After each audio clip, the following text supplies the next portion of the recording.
Study with Rajan sir YouTube channel में एक बार फिर स्वागत है दोस्तों।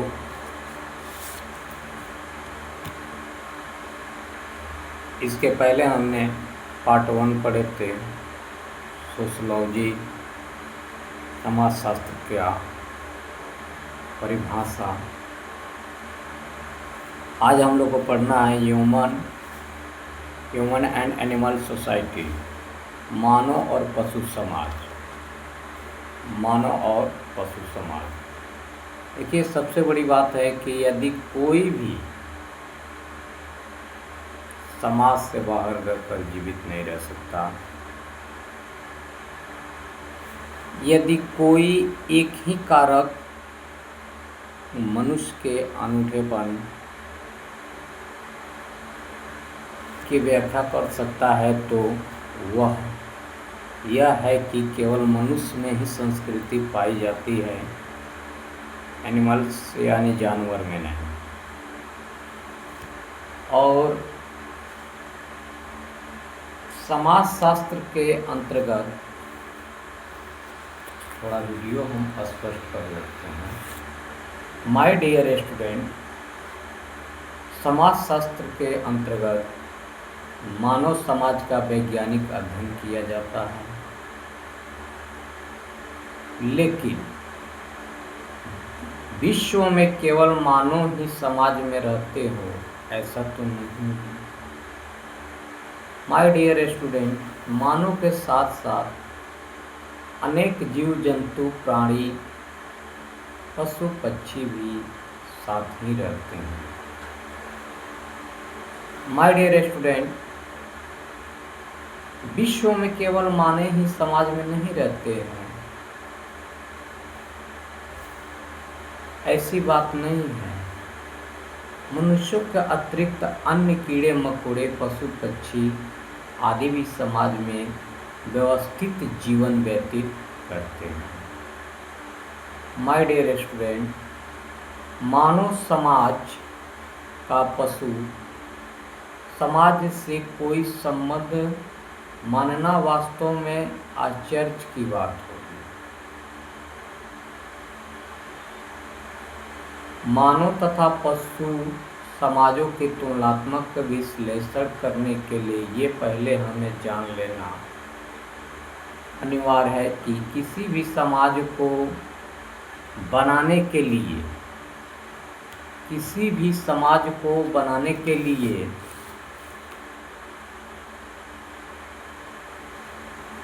समाज को बनाने के लिए चाहे पशु समाज हो या मानव समाज हो, कौन से तत्व आवश्यक हैं। अन्य शब्दों में यह जान लेना जरूरी है कि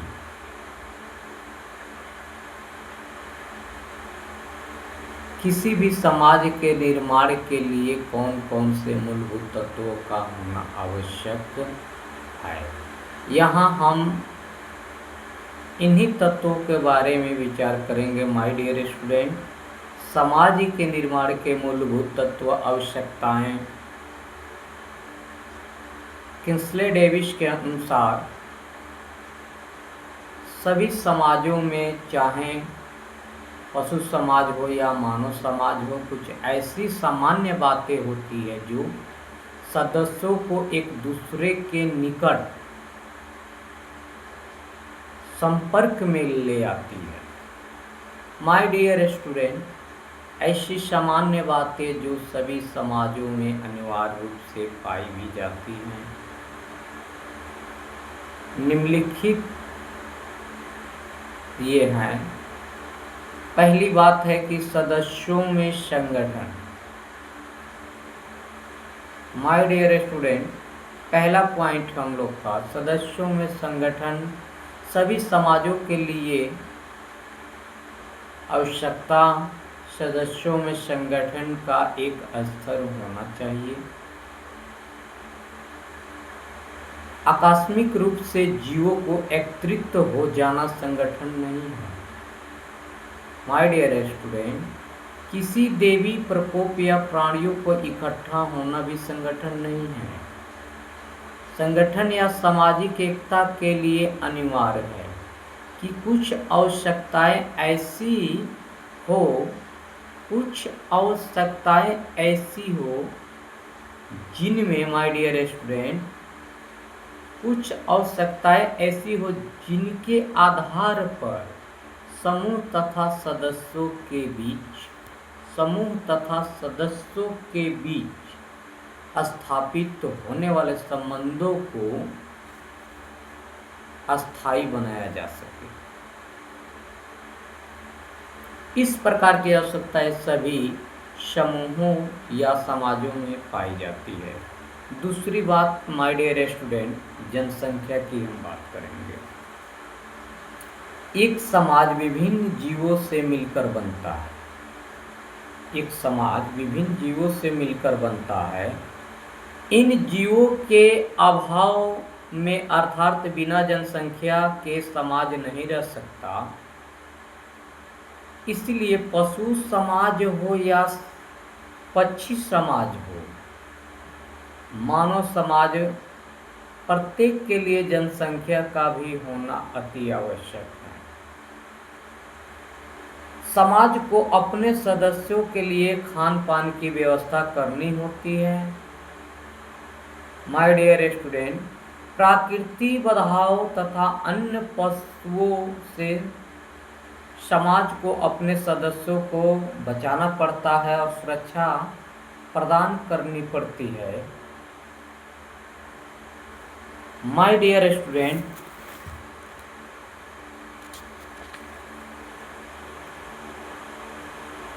बचाना पड़ता है, वरना समाज का अस्तित्व खतरे में पड़ जाएगा। समाज के अस्तित्व को बनाए रखने के लिए प्रत्येक समाज में प्रजनन या संतान उत्पत्ति का कार्य भी निरंतर चलता रहता है। तीसरी बात यहाँ पे आता है समूह अंतःक्रियाएं। समाज में अंतःक्रियाएं का होना भी बहुत जरूरी है। माय डियर स्टूडेंट, अगर हम अपनी दैनिक आवश्यकताओं की पूर्ति हेतु समाज में कोई एक दूसरे से सहयोग उसमें लेते हैं, दैनिक आवश्यकताएं हेतु जो हमें, माना कि खाद्य पदार्थ मेरे यहाँ कुछ नहीं है, पड़ोसी से ले लिए, तो ये पड़ोसी और हम में दोनों में पारस्परिक जागरूकता और अंतःक्रियाएं हुआ। तो समूह अंतःक्रियाएं तीसरा पॉइंट होता है। समाज व्यवस्था किसी न किसी प्रकार की समूह अंतःक्रिया के द्वारा इन आवश्यकताओं की पूर्ति को सरल बना देती है। माय डियर स्टूडेंट, समूह सहयोगी के कारण सामाजिक व्यवस्था को बनाए रखने के लिए नवीन आवश्यकताओं की उत्पत्ति होती है। आपको बता दें, इसके बाद सबसे बड़ी बात कि श्रम विभाजन और विशेषीकरण समूह सहयोग के लिए किसी न किसी रूप में श्रम विभाजन तथा सदस्यों में विशेषीकरण आवश्यक है। श्रम विभाजन को अपने सदस्यों में स्थिति और कार्य का वितरण है। विशेषीकरण की मात्रा किसी समाज में कम तथा किसी में अधिक हो सकती है। पांचवी बात, संपर्क। प्रत्येक समाज के लिए सदस्यों का एक दूसरे के संपर्क में आना और इस प्रकार के संपर्क के लिए कुछ प्रेरणाओं का भी होना आवश्यक है। माय डियर स्टूडेंट, छठी बात पॉइंट आपको सामाजिक व्यवस्था। प्रत्येक समाज के लिए सामाजिक व्यवस्था का निरंतरता को बनाए रखना भी आवश्यक है।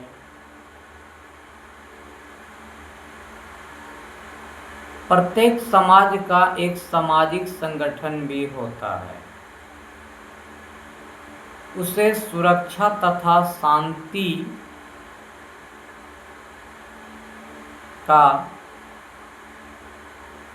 रूप माना जाता है और इससे सुरक्षा और शांति दोनों मिलती है और पाई जाती है तथा श्रम विभाजन यही होता है।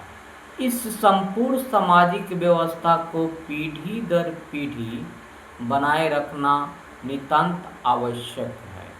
उपयुक्त आधारभूत तत्व प्रत्येक समाज में, चाहे वह पशु हो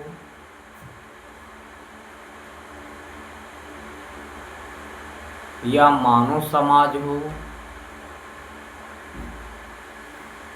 दोनों में अनिवार्य रूप से पाए जाते हैं।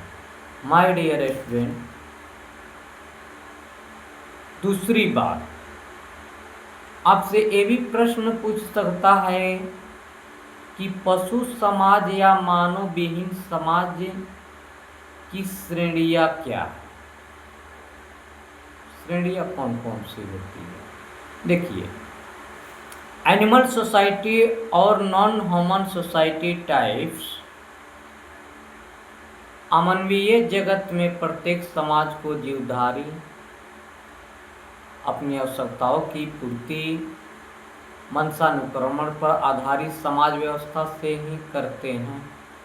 मानव विहीन समाज अर्थात पशु के समान है।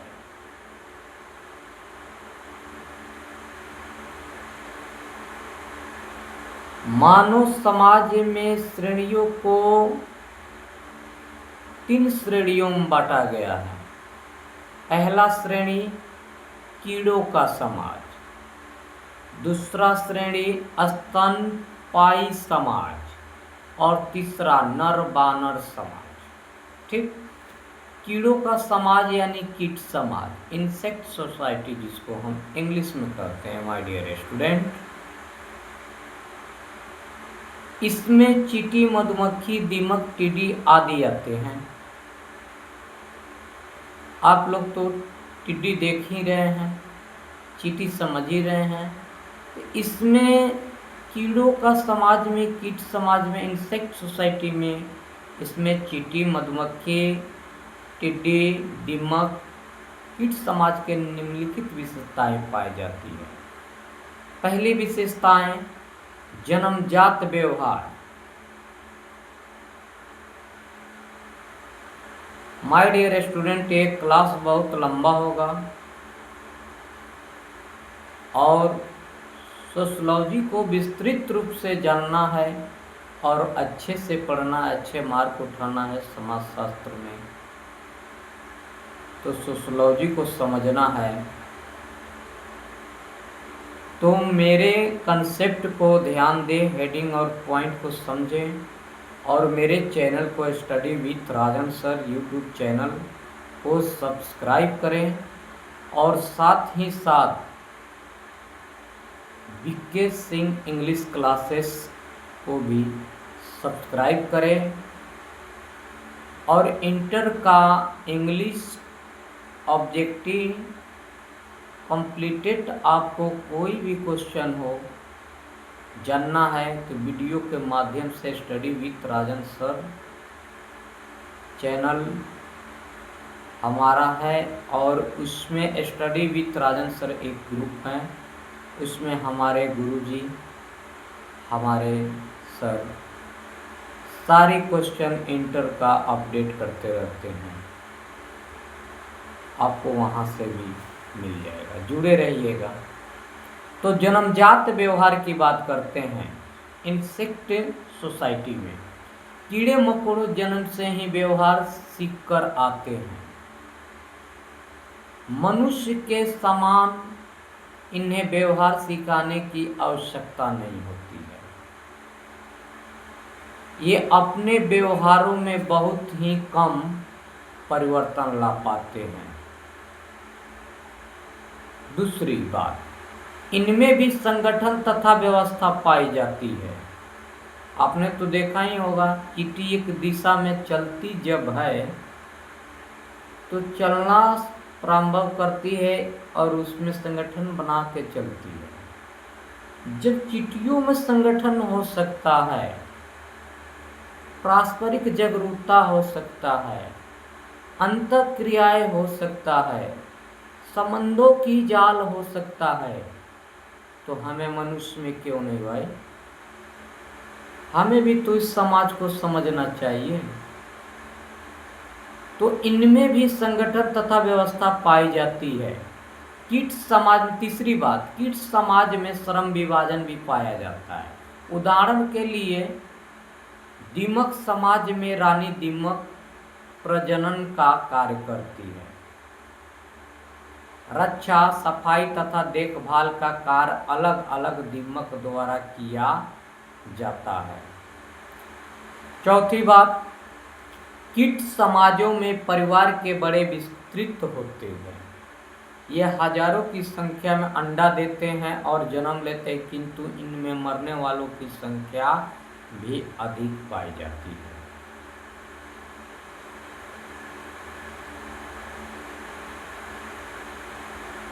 इस कारण इनका समूह अस्थायी होती है। पांचवी बात, कीट समाज में सभी मादा प्रजनन का कार्य नहीं करती है, वरन केवल रानी मादा ही यह कार्य करती है। छठी बात, कीट समाज में शारीरिक रचना में बहुत ही असमानता पाई जाती है। मुख्य कीड़े को अधीन कीड़ों की अपेक्षा कई गुना बड़े होते हैं। जैसे केरेबरा जाति की चींटियां में रानी चींटी अधिक चींटियों की तुलना में सैकड़ों गुना बड़ी होती है। और दूसरी बात, ये तो पहली बात थी, पहला पॉइंट था। दूसरा पॉइंट हम लोग का है स्तनपायी जीव समाज। मानव समाज में भिन्न प्रकार का एक ऐसा समाज स्तनपायी समाज है जिसमें वे सभी जीव आते हैं जो स्तनधारी हैं, जो स्तन का दूध पीकर बड़े होते हैं। उद्विकासवादियों प्रमुखतः डार्विन की मान्यता है कि मानव का उद्विकास स्तनपायी जीवों से ही जुड़ा है। डार्विन के अनुसार मानव का, किसका जी? माय डियर स्टूडेंट, डार्विन की मान्यता है कि मानव का उद्विकास स्तनपायी जीवों से ही जुड़ा है। स्तनपायी समाज कीट समाज की तुलना से अधिक विकसित तथा अधिक संगठित होता है। स्तनपायी समाज की विशेषताएं इस प्रकार हैं।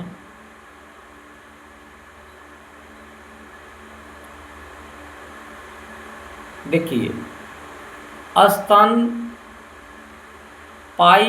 समाज की विशेषताएं इस प्रकार है। पहला, शारीरिक समानता। स्तनपायी समाज के सदस्यों में शारीरिक समानता इतनी होती है कि कभी कभी नर एवं मादा में अंतर करना कठिन होता है। केवल जननेंद्रियों के आधार पर ही यह भेद किया जा सकता है। जननेंद्रियों के आधार पर भेद किया जा सकता है।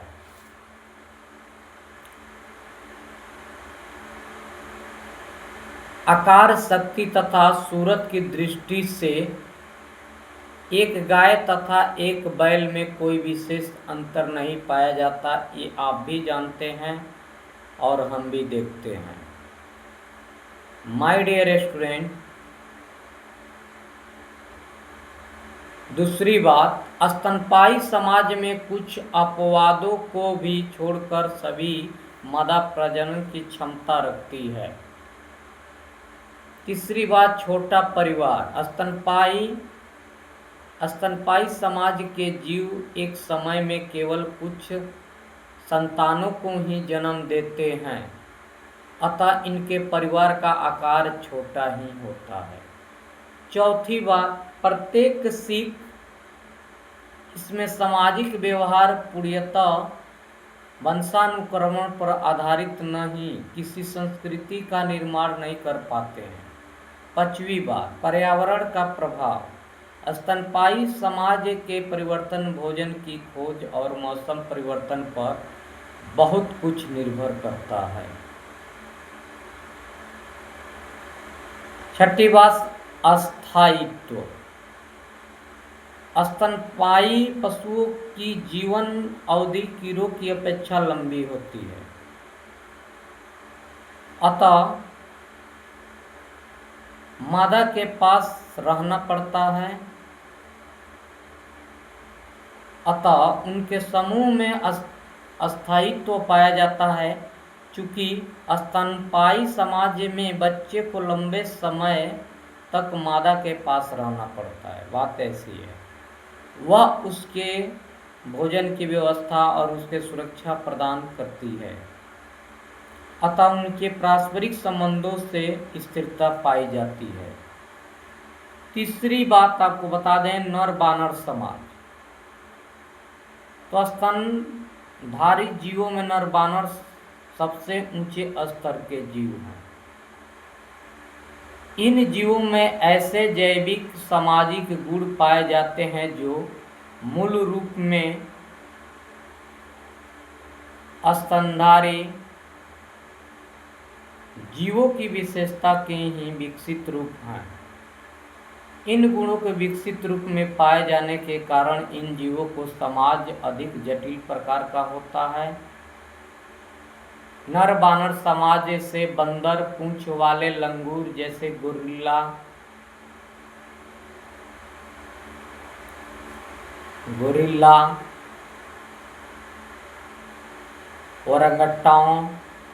ओरंगुटान, चिंपांजी आदि भी सम्मिलित किए जाते हैं। डार्विन का मत और कहना है कि मानव का उद्विकास नर बानर समाज के स्तर से होकर हुआ है। ये तो बात सत्य है, अर्थात नर बानरों की विकसित अवस्था से ही मानव जाति का उत्पत्ति हुई है।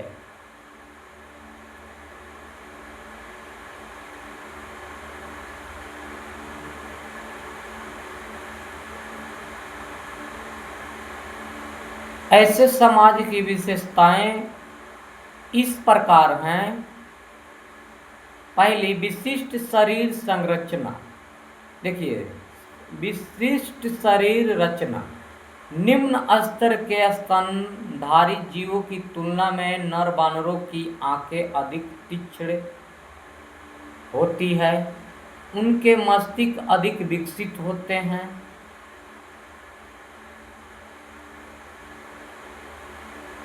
वे उनके व्यवहार अधिक लचीलापन तथा जटिलता पाई जाती है, चूंकि जानवरों में ऐसा बिल्कुल औरों में थोड़ा कम पाया जाता है। इनकी विशेषताओं के साथ साथ नर बानरों में बालावस्था की अवधि लंबी होने के कारण इन्हें समूह पर्यावरण या प्रशिक्षित होने एवं अनुकूल का अधिक अवसर प्राप्त होता है। दूसरी बात, प्रभुत्व की भावना।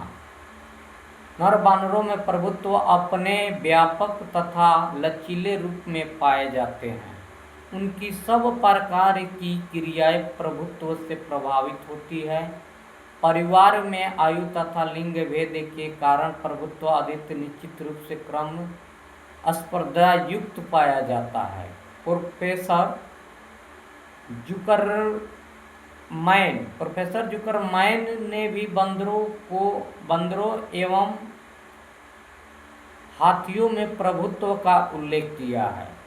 हाथियों में यदि कोई हाथी नेता हाथी की आज्ञा का उल्लंघन करता है तो उसे समूह से निकाल दिया जाता है। माय डियर स्टूडेंट, मानव और पशु समाज में हम पढ़ रहे हैं,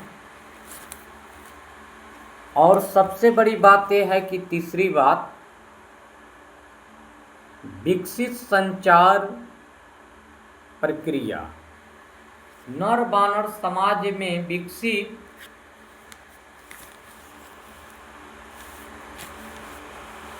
संचार प्रक्रिया पाई जाती है।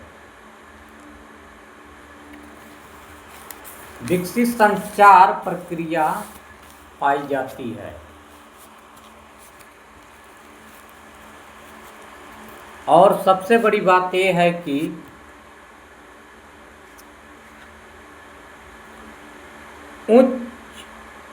उच्चारण, आवाज, चेहरे और हाव भाव या शारीरिक क्रियाओं द्वारा वे अपनी बात अपने साथियों तक पहुंचा देते हैं। वे सुख, दुख तथा प्रसन्नता की अभिव्यक्ति विभिन्न आवाज़ों एवं हावभाव द्वारा करते हैं। वे सुख, दुख तथा प्रसन्नता की अभिव्यक्ति विभिन्न आवाज़ों एवं हावभाव द्वारा करते हैं। एक बंदर द्वारा संकट के समय विशेष आवाज करने पर सभी बंदर एक पास एकत्रित हो जाते हैं और उसकी रक्षा करते हैं। संस्कृति का अभाव। नर बानरों समूह में साधारण रूप से मानव समूह के समान ही मौलिक जैविक सामाजिक रचना पाई जाती है, लेकिन उनके पास संस्कृति नहीं है।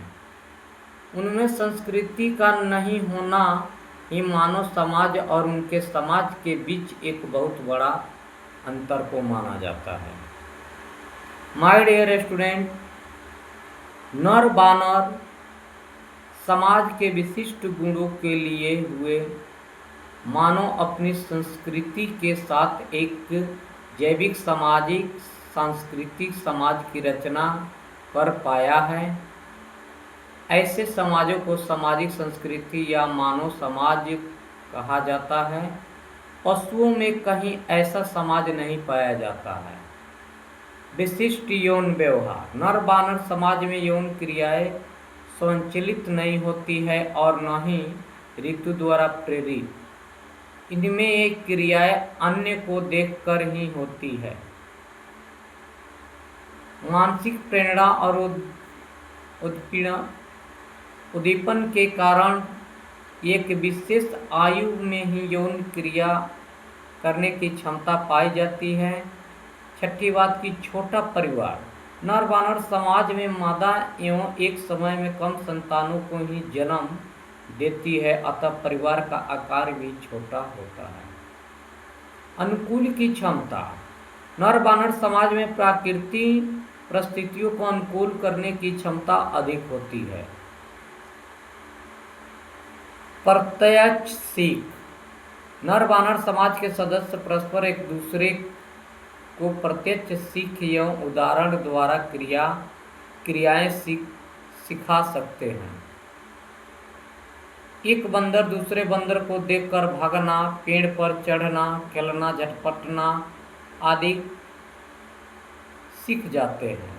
उपयुक्त विवरण से स्पष्ट है कि नर बानर समाज में कीट समाज एवं स्तनपायी जीव समाज की तुलना में अनुकूल की क्षमता, स्वयं की प्रेरणाओं पर आधारित यौन व्यवहार, परिवार का छोटा आकार, अपने साथियों तक की अपनी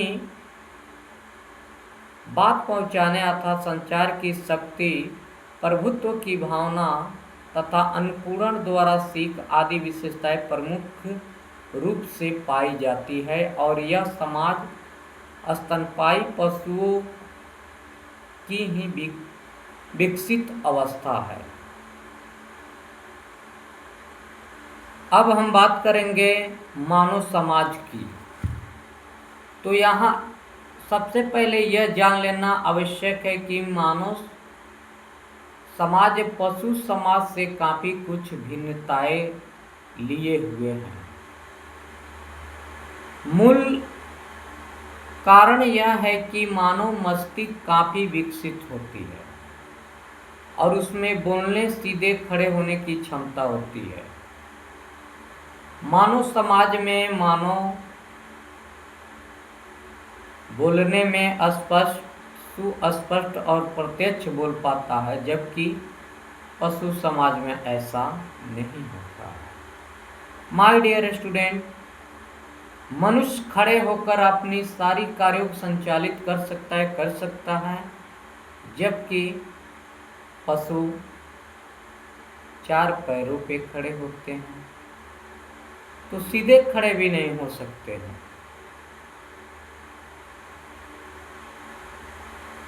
तो मूल कारण है कि मानव मस्तिष्क काफ़ी विकसित होती है, उसमें बोलने और सीधे खड़े होने के लिए क्षमता होती है।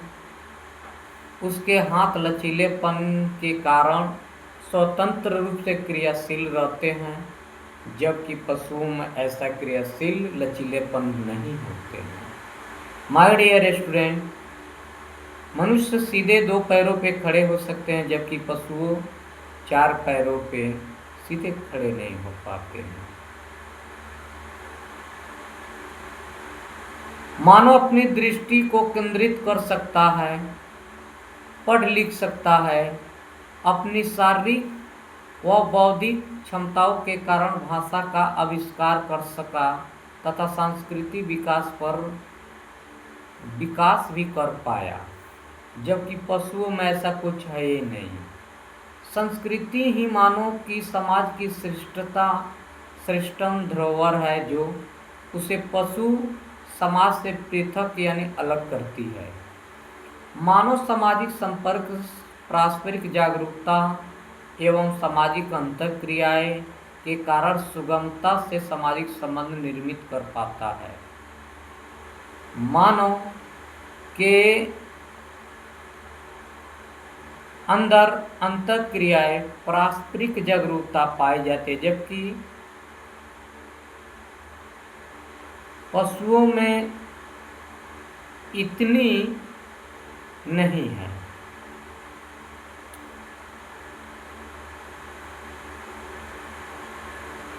परिणाम स्वरूप समाज का विकास हो पाया है। मानव अपनी संस्कृति के कारण ही जैविक सामाजिक संस्कृति समाज की रचना कर पाया है, जबकि पशु समाज में इसमें असमर्थ रहा है। और अब हम बात करेंगे, एक प्रश्न आपसे ये भी पूछ सकता है, सोसाइटी में देखिए सभी लोग रहते हैं, लेकिन एक प्रश्न और भी आपसे पूछ सकता है कि मानव और पशु समाज में अंतर स्पष्ट करें। मानव और पशु समाज में अंतर क्या होता है? देखिए, समाज केवल मनुष्यों तक ही सीमित नहीं है। यह चींटियों पहले भी हम बता चुके हैं माय डियर स्टूडेंट, यह बात हमने पहले भी बताया है कि मानव समाज में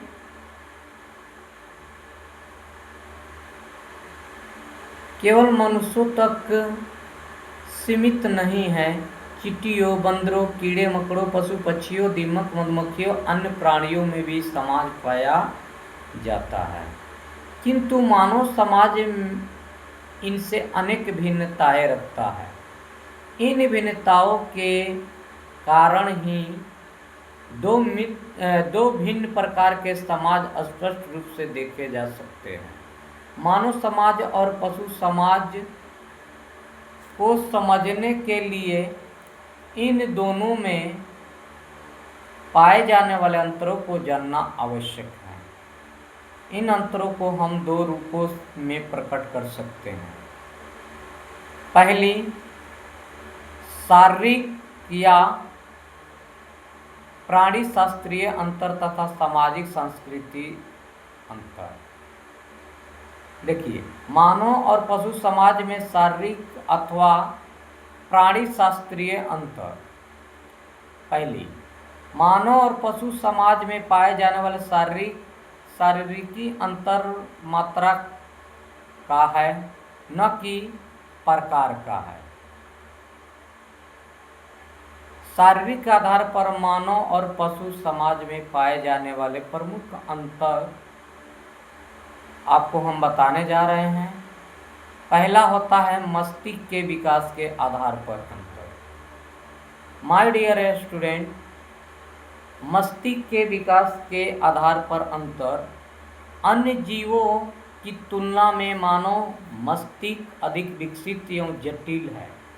इसमें 10 अरब नाड़ियाँ होती है जो प्रत्यक्ष या परोक्ष रूप से इसकी संरचना से संबंधित है। मानव की खोपड़ी की क्षमता 1450 सीसी है, जो सभी जीवों से अधिक है। यही कारण है कि मानव मस्तिष्क अधिक विकसित और संगठित और संतुलित होता है। चतुर से चतुर प्राणियों को मस्तिष्क भी मानव मस्तिष्क के 1/3 भाग से अधिक विकसित नहीं होता है। विकसित मस्तिष्क के कारण ही मानव हजारों प्रकार के आविष्कारों तथा संस्कृति का निर्माण करने में समर्थ हो सका। दूसरी बात, बोलने की क्षमता के आधार पर अंतर पाया जाता है। मनुष्य आसानी से बोल सकता है, जबकि पशु आसानी से बोल नहीं सकते हैं। मानव ही एक ऐसा प्राणी है जो स्पष्ट रूप से अपने शब्दों का उच्चारण कर सकता है, जबकि पशु ऐसा नहीं कर सकता है। अन्य प्राणी केवल विशेष प्रकार की आवाजें ही निकाल सकते हैं। अन्य प्राणी विशेष प्रकार की आवाजें ही निकाल सकते हैं, किंतु अपने भावों को बोलकर भाषा द्वारा प्रकट नहीं कर सकते हैं, क्योंकि मानव ऐसा कर सकता है। मानव में ही बोलने की क्षमता होने के कारण उसके मुंह और जबड़े की विशेष प्रकार की बनावट पशुओं की जबड़ा फैला हुआ होता है। उसके मुंह और जबड़े की विशेष प्रकार की बनावट पशुओं की जबड़ा फैला हुआ और जीभ मोटी होती है, जबकि मनुष्य का जबड़ा, त्वचा सब एक आकृति और सुंदर सुस्पष्ट होता है और जीभ छोटी होती है। तीसरी बात, मानव और पशु समाज में अंतर। तीसरा अंतर यह है कि माय डियर स्टूडेंट, तीसरा अंतर सीधे खड़े होने की क्षमता के आधार पर अंतर पाया जाता है। मनुष्य सीधा खड़ा होकर कोई भी कार्य कर सकता है, जबकि पशु 4 पैरों पे खड़ा होता है, सीधा खड़ा नहीं हो पाता है। मानव ही एक ऐसी प्राणी है जो पैरों पर सीधा खड़ा हो सकता है, जबकि अन्य प्राणी चारों हाथ पैरों के सहारे खड़े होते हैं। अन्य कार्यों के लिए स्वतंत्र होते हैं, जिनकी सहायता से वह बोझ उठा सकता है और कई निर्माण कार्य कर सकता है, परंतु पशु ये नहीं कर पाते। पशु अपने पंजा या मुंह के सहारे ही किसी वस्तु को तोड़ने, चखने, सूंघने का कार्य कर सकते हैं, किंतु मानव की तरह बोझा उठाने और निर्माण कार्य नहीं कर सकते हैं। चौथी बात, हाथों की बनावट और लचीलेपन के आधार पर अंतर पाया जाता है। मानव की दोनों हाथ स्वतंत्र रूप से क्रियाशील रहते हैं और वे कोई भी कार्य कर सकते हैं। वे मस्तिष्क के निर्देशानुसार पैरों पे स्वतंत्र रहते हुए कार्य कर सकते हैं। मानव हाथ की रचना अंगूठे तथा उंगलियों की विशिष्ट स्थिति होती है, जिससे वह किसी भी वस्तु को आसानी से मजबूती से पकड़ सकते हैं और पकड़ और किसी भी दिशा में घुमा सकते हैं। मनुष्य के हाथों में अधिक लचीलापन पाया जाता है, जबकि पशुओं के हाथ में पैर के समान ही उनके शरीर को मात्र संतुलित बनाए रखने की योग देते हैं। पंजे या पैरों का उपयोग वे वे मानव के हाथ की तरह नहीं कर सकते हैं और न ही उनके आगे के पैर इतने लचीले और क्रियाशील होते हैं। पांचवा अंतर पाया जाता है अन्य शारीरिक विशेषताओं के आधार पर अंतर। उपयुक्त शारीरिक भिन्नताओं के अतिरिक्त भी मानव और पशु समाज की शारीरिक विशेषताओं में कुछ अंतर भी पाए जाते हैं। कुछ अंतर भी पाए जाते हैं। देखिए, शारीरिक विशेषताओं के आधार पर अंतर। मानव शरीर पर बाल कम होते हैं जबकि पशुओं के शरीर पे बाल अधिक होते हैं। और एक और आपको हम बता देते हैं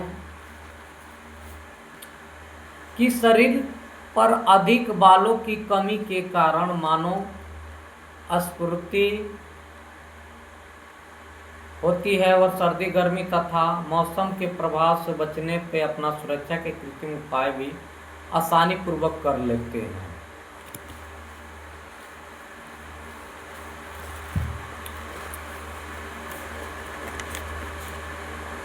तथा मौसम से बचने के सुरक्षा भी कृत्रिम उपाय कर लेते हैं तथा मनुष्य के पशुओं के नाक ललाट की बनावट में भी अंतर पाया जाता है। अतः मनुष्य पशुओं की एक स्थान पर केंद्रित मनुष्य पशुओं की तुलना में किसी भी कार्य को अधिक आसानी से कर सकता है। मानव अपनी दृष्टि को रचना की विशिष्ट है जिससे वह आसानी से इधर उधर घुमा सकता है जबकि पशु ऐसा नहीं कर सकता है। सभी नस्ल के मनुष्यों की शरीर रचनाएं लगभग एक जैसी होती है जबकि प्रत्येक जाति के पशु शरीर की रचना विशिष्ट होती है। हाथी, घोड़ा, बंदर, कुत्ता, गाय, बैल की शारीरिक रचना एक दूसरे के भिन्न होती है। स्पष्ट है कि शारीरिक दृष्टि से मानव और पशु में बहुत ही कुछ भिन्नताएं मिलती है और यही इनको पृथक करती है। मानव और पशु समाज में सामाजिक संस्कृति अंतर। डेविस भी कहते हैं कि मानव और पशु समाज में भेद किए हैं। शारीरिक विशेषताओं की अपेक्षा सांस्कृतिक विशेषताओं को अधिक महत्व देते हैं। पशु समाज अधिकांश क्रियाशील क्रियाएं प्राणी शास्त्रीय आवश्यकताओं और विशेषताओं पर निर्भर रहती है जबकि मानव समाज की संस्कृति सामाजिक आवश्यकताओं विशेषताओं पर है। अब हम यहाँ मानव और पशु समाज के बीच पाए जाने वाले सामाजिक सांस्कृतिक अंतरों को उल्लेख करेंगे। सामाजिक जागरूकता के अंतर। देखिए, सामाजिक जागरूकता में अंतर पाया जाता है। मानव समाज में परिस्थिति व घटनाओं के प्रति जागरूकता पाई जाती है जबकि पशुओं में ऐसा जागरूकता नहीं पाई जाती है। मानव अपने अधिकारों, दायित्वों, कर्तव्य, भूत, वर्तमान और भविष्य के प्रति जागरूक व चेतन होता है जबकि पशु समाज में अपने अधिकारों, दायित्वों तथा विशिष्ट कालों की घटनाओं के प्रति जागरूक नहीं होते हैं। माय डियर स्टूडेंट, स्मरण शक्ति में अंतर।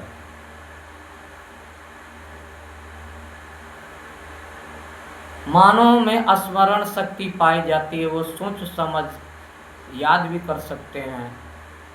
वह भूत की घटनाओं को याद रखने में क्षमता रखते हैं और उस आधार पर वर्तमान भविष्य कार्यक्रम बना सकते हैं। परंतु ये पशुओं में सोचने समझने की क्षमता नहीं है और ना ही वो याद कर पाते हैं। वस्तुओं को पहचान कर सकता है मनुष्य, किंतु पशुओं में मानव के समान स्मरण शक्ति नहीं पाई जाती है। सोचने विचारने के आधार पर अंतर। आपको ये भी बताइए दिए बात, माय डियर स्टूडेंट, मनुष्य सोच सकता है, समझ सकता है, विचार कर सकता है, जबकि पशु ऐसा कुछ नहीं कर सकते। सामाजिक जीवन में विविधता के आधार पर भी अंतर पाया जाता है। मानव समाज में अनेक विविधताएं देखने को मिलती है। मानव समाज में ही विभिन्न संस्कृति, धर्म, दर्शन, कला, वस्त्र शैली, जीवन शैली, ढंग, प्रथाएं एवं परंपराएं को देखने को मिलती है, जबकि सभी पशु करीब करीब एक समान ही जीवन जीते हैं। यौन संबंधों के आधार पर अंतर। यदि मानव और पशु दोनों में कामेच्छा पाई जाती है, किंतु उसकी पूर्ति के आधार पर भिन्न भिन्न है। मानव समाज में यौन इच्छाओं की पूर्ति एक सामाजिक संस्कृति जमा पहनाया गया है, जिसको हम विवाह कहते हैं। और सबसे बड़ी बात यहाँ पे विवाह किया गया है। और यौन संबंधों के आधार पर मानव और पशु में हमने अंतर पढ़ रखा था और पढ़ गए हैं। माय डियर स्टूडेंट, विवाह का शाब्दिक अर्थ होता है यौन इच्छाओं के पूर्ति हेतु वंश को आगे बढ़ाने का कार्यक्रम, प्रक्रिया। और प्रेम का प्रतीक होता है पवित्रता का। प्रेम, प्यार पवित्रता का प्रतीक है और विवाह स्वार्थ का प्रतीक है। माय डियर स्टूडेंट,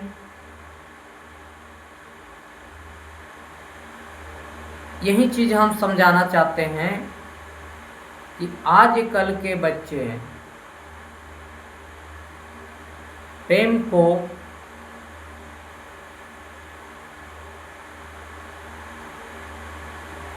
पवित्रता को नष्ट कर रहे हैं। प्रेम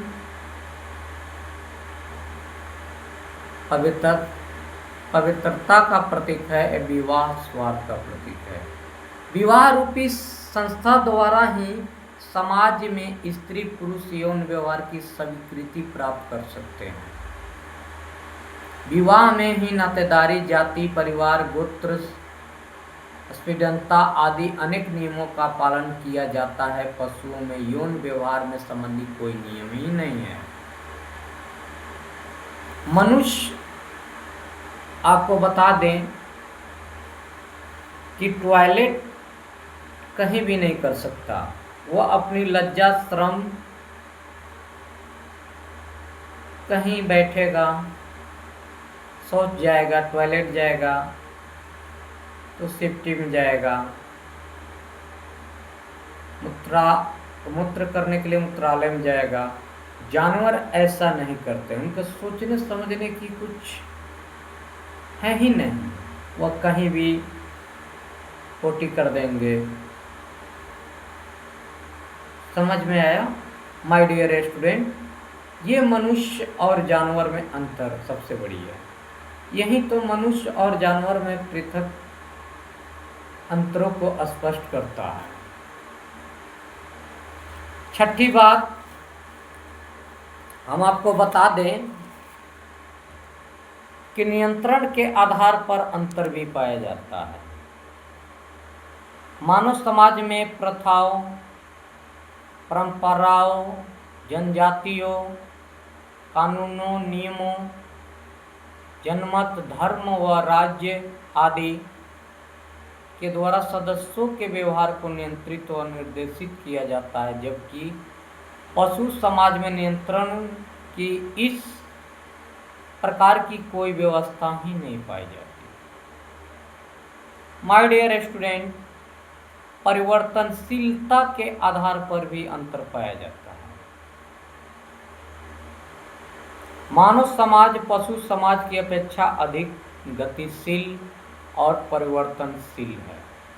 मानव समाज का इतिहास इस बात का साक्षी है कि विभिन्न युगों से समाज की प्रथा, रीति रिवाज और रहन सहन, परिवार, विवाह, धर्म, आदर्श, मूल्य, विश्वास, धर्म, आस्था, संस्था, राजनीति आदि काफी अंतर पाए जाते हैं। किंतु दूसरी ओर पशु समाज में हजारों लाखों वर्षों से कोई महत्वपूर्ण परिवर्तन घटित नहीं हुए हैं। संगठन और सहयोग के आधार पर अंतर पाए जाते हैं। मानव समाज विभिन्न आवश्यकताओं के पूर्ति के लिए संगठनों का निर्माण करता है। संगठनों का निर्माण विभिन्न मनुष्यों के पारस्परिक सहयोग पर भी निर्भर करता है। किंतु पशु समाज में न तो संगठन पाया जाता है और न ही सहयोग। माय डियर स्टूडेंट, संस्कृति के आधार पर अंतर। मानव समाज के पास ही संस्कृति है, पशु समाज के पास नहीं। अपनी विशिष्ट शारीरिक विशेषताओं के कारण ही मानव संस्कृति का विकास कर सका, जबकि पशु नहीं।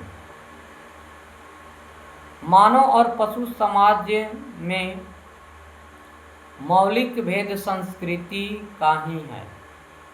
मानव ने भौतिक तथा अभौतिक दोनों प्रकार की संस्कृतियों का विकास किया। मानव के पास ही कला, धर्म, साहित्य, प्रथाएं, ज्ञान, विज्ञान, आचार विचार, दर्शन, मूल्य एवं आदर्श पाए जाते हैं, जबकि पशुओं में ऐसा नहीं पाए जाते। भाषा एवं प्रतीकों के आधार पर अंतर। मानव समाज के पास ही भाषा और प्रतीक है, पशु समाज के पास नहीं। वह भाषा के मौखिक लिखित प्रयोगों द्वारा अपने ज्ञान संचय करने की संस्कृति व ज्ञान को नई पीढ़ी को हस्तांतरित करने में समर्थ हुआ है। पशुओं के पास आवाज और कुछ प्रतीक अवश्य, किंतु वे किसी प्रकार की भाषा का विकास नहीं कर पाए। श्रम विभाजन और विशेषीकरण के आधार पर अंतर। मानव समाज में विभिन्न प्रकार की आवश्यकताएं की पूर्ति हेतु यानी पूर्ति के लिए कार्य का बंटवारा पाया जाता है। इसमें कार्य के सरलता से संपन्न हो जाता है तथा विशेषीकरण पनपता है। पशु समाज में प्रत्येक अपनी आवश्यकताओं की पूर्ति स्वयं ही करता है। उनमें साधारणतः श्रम विभाजन और विशेषीकरण नहीं पाया जाता है। चींटियों, मधुमक्खियों में श्रम विभाजन अवश्य पाया जाता है, किंतु वह भी सरल प्रकृति व निम्न कोटि का। ब्राह्मक पॉइंट आपको बता दें, सामूहिक निर्णय के आधार पर अंतर। मानव एक तर्क प्रधान प्राणी है। ये तर्क वितर्क कर सकता है, जबकि पशु नहीं। वह कोई भी निर्णय स्वयं अकेला नहीं करके अपने समाज के अन्य लोगों के साथ विचार विमर्श करके करता है। वह मानव समूह के रूप में एकत्रित होकर सामूहिक निर्णय लेने की क्षमता रखता है। पशु एक स्थान एकत्रित हो सकते हैं, किंतु सामूहिक निर्णय लेने की क्षमता नहीं रख सकते। सामाजिक आदर्श नियमों के आधार पर अंतर।